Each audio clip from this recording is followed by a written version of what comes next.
Are you over 40 and stuck in a relationship that's draining you? You can't pull the trigger because you keep asking the same questions from yourself. Is this drama normal, or am I just making excuses? Or do I ever find the same chemistry with somebody else again? Welcome back to my video. There are 5 questions that I had to answer brutally honestly. And while listening to me today and doing the same thing on your end might be the best decision you ever make. This video is about 5 parts, 5 questions. Every single one, I'm going to try to explain why we keep asking those questions from ourselves and why they are difficult, and what were the lessons that I learned and what you can learn from this too. Okay, let's get started with question number 1.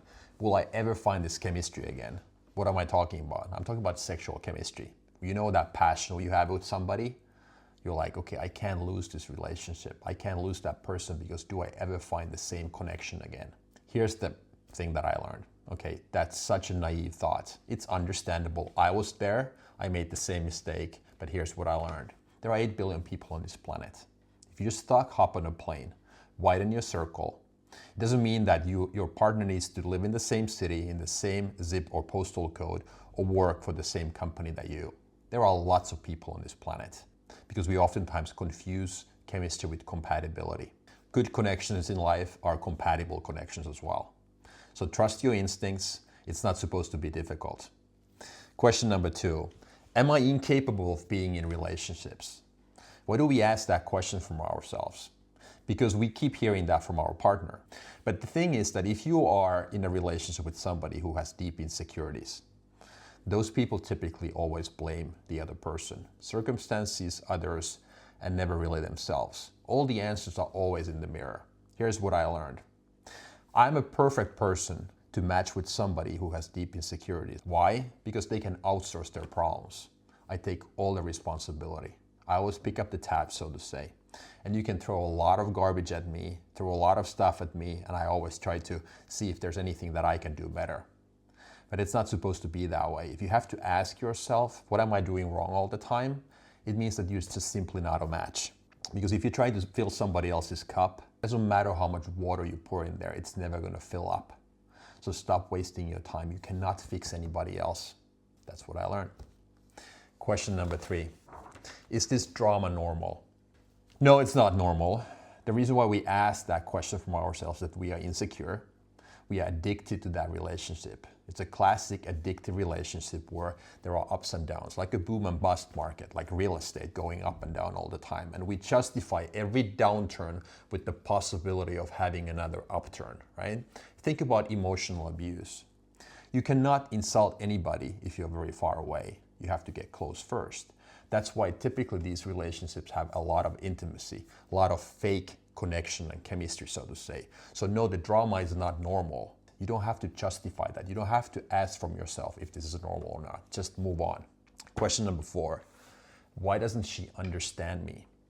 You keep hearing how important communication is in relationships. And I'm with you 100%. Communication is one of the biggest things. The reason why we ask that from ourselves is that our partner is so good at telling us how it's always our fault. And we are like, okay, am I just not making sense? Am I just not the person who is able to communicate our needs? Are we just completely incompatible?